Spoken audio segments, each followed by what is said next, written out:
button snatchers are back. I thought us teachers got rid of them last year. Let's see what they're up to.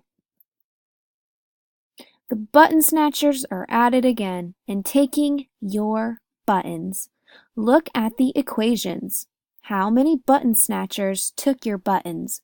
How many buttons are left? Use your button snatcher pieces to find out.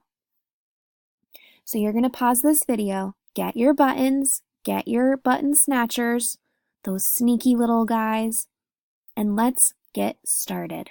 Are you ready to play? Here we go. Here are my buttons.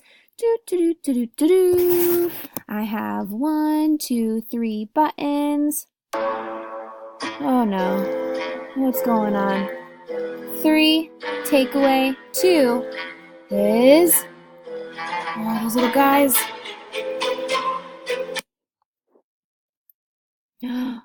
These snatchers took 2 of my buttons.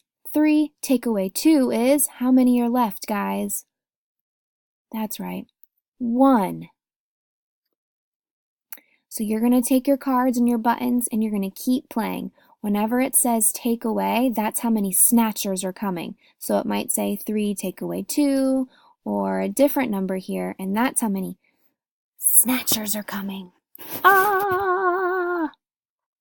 Have fun!